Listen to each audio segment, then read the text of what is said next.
Gabinete, una vez más, salió a relucir la corrupción enquistada en la cúpula política del Perú, mientras el pueblo paga las consecuencias.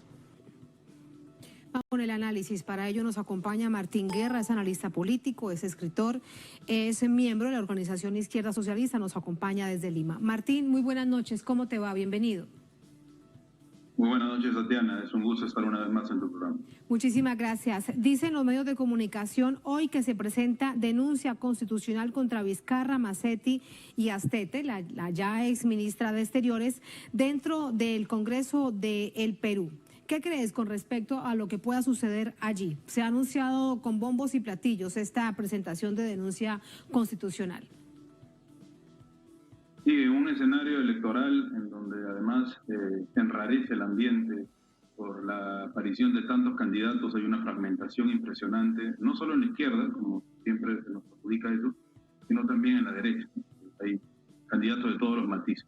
Y Vizcarra pues estaba intentando ser elegido congresista. Imaginamos, es lo que cualquier analista diría, de cualquier bando político, para lograr la inmunidad frente a tantas denuncias, ¿no? Y ahora sale esto, que él y su esposa habían sido vacunados, la canciller, la ministra de Relaciones Exteriores de este gobierno, el viceministro de Salud del anterior gobierno y 8 funcionarios más por el momento. Entonces, sabemos que imaginamos, irán saliendo otras denuncias y vamos a ver cómo se da este nuevo enfrentamiento al interior de la clase dominante, porque no es más que eso. Hasta hace muy poco, Vizcarra y Sagasti mantenían cierta unidad en los sectores que representaban dentro de una derecha liberal, etcétera, ¿no? Pero ahora vemos que ya se están enfrentando y ese enfrentamiento ya es por denuncias, ¿no? Cada uno trata de salvar el pellejo, lamentablemente usando esa expresión, de lo que ha significado su lastimero gobierno frente al problema sanitario. Estamos atravesando una de las crisis económicas y sanitarias más graves de toda nuestra vida republicana. Sí, Martín, con respecto al gobierno interino de Francisco Sagasti, él prometía cuando llegaba a venir hasta abril con las elecciones presidenciales, prometía que harían todo lo posible y lo imposible por acabar con la corrupción, que sería un gobierno que daría el ejemplo, que de hecho buscaba a los mejores hombres y las mejores mujeres para que esto no sucediera. ¿Qué fue lo que le pasó? ¿Dónde quedó este enredo en el camino de corrupción histórica en el país? Bueno, no ha habido un movimiento ni de un milímetro para poder hacer eso que él prometió. Para comenzar, candidatos tanto al Congreso como a la Presidencia de la República, hay varios corruptos, muchos de ellos que han estado con prisión preventiva, y otros que tienen incluso dineros escondidos en paraísos fiscales, como lamentablemente se llaman estos espacios económicos.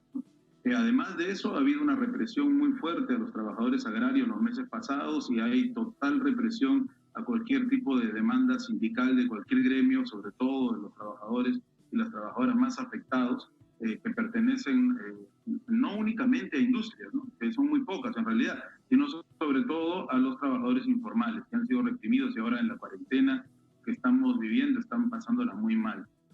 Nuestro país no tiene cobertura de hospitales, están saturados, no tenemos las camas UCI adecuadas, no hay centros de oxígeno. Se permite que las empresas privadas especulen con la venta y la recarga del oxígeno, con la venta de fármacos. Las clínicas cobran 20.000 soles para poder ingresar un paciente, solo para ingresarlo, como un seguro, ¿no? No aseguran nada, obviamente, ¿quién podría asegurar con una enfermedad como esta? Pero es terrible lo que ocurre. Y esto ya no hace falta, Tatiana, ser un analista o conocer de política. Todos los peruanos y las peruanas lo estamos viviendo con familiares. Hay varias cepas aquí que al mismo tiempo actúan y algunos logran salir con molestias muy graves del COVID, pero otros no.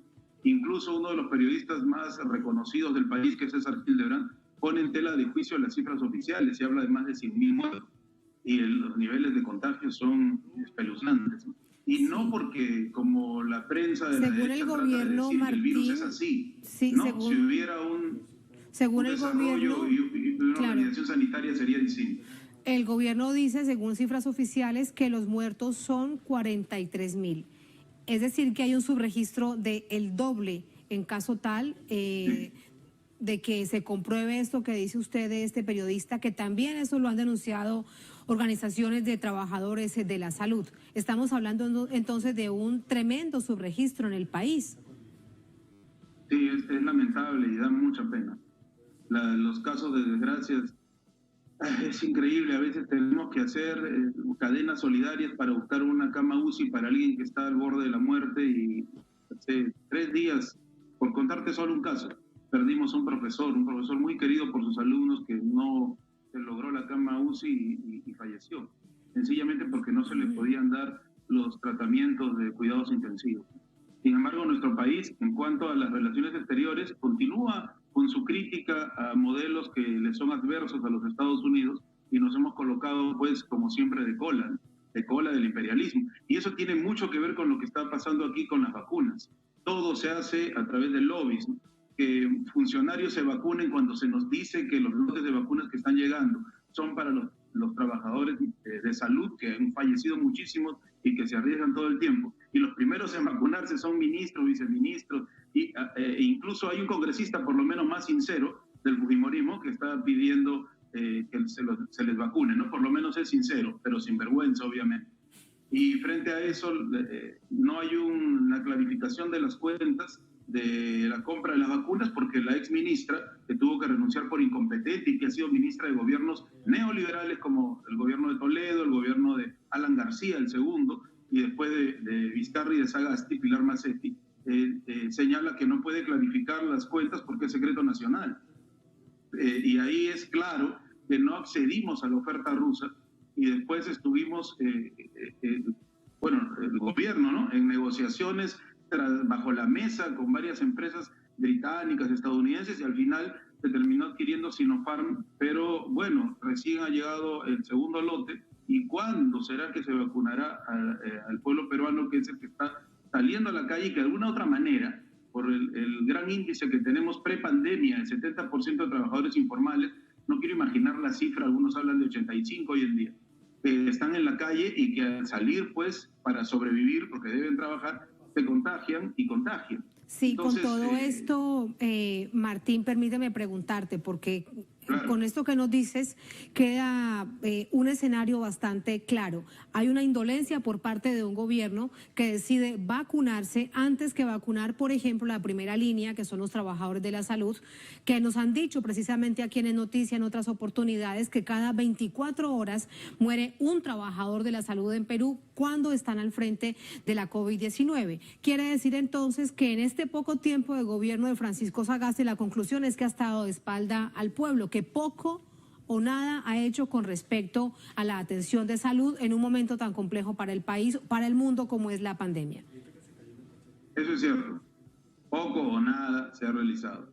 No sé, ya más de un año que se inició esto, en noviembre de 2019, y con las primeras medidas de cuarentena de marzo del año pasado, no se han construido hospitales, no se han ampliado las camas UCI, no hay una claridad de dónde conseguir el oxígeno. La gente ha tenido que organizarse, hacer pequeños videos sociales, estado de dirección.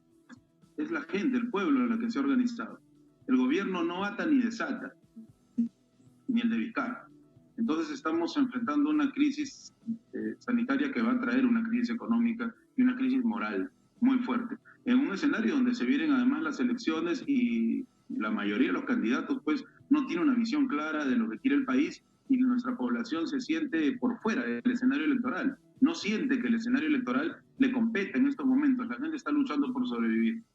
Lo bueno, saludamos la vacuna Soberana 2, el plan de Cuba y de Venezuela de lograr antes de fin de año 100 millones de estas vacunas, y así como otras formas de vacunas en el mundo que atentan contra el monopolio capitalista, el monopolio imperialista de la forma de producir y vender las vacunas de la Unión Europea y los Estados Unidos, a través de bloqueos, de lobbies, etc. Lamentablemente el Perú se ha colocado en la cola de esas decisiones imperialistas.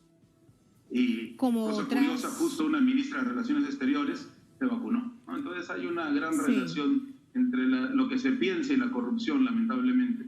Es lo que es, ese es el clarísimo ejemplo, por eso te lo pedía que nos lo resumieras de esa manera, y en un contexto de elecciones, queda muy poco, 11 de abril son las elecciones presidenciales en el país, de lo que hablaremos en otra oportunidad. Muchísimas gracias, Martín, como siempre, muy buenas noches. Muchas gracias a ti, muy buenas noches. Muy buenas noches. Así nos vamos a la última pausa en esta emisión de S Noticia. A nombre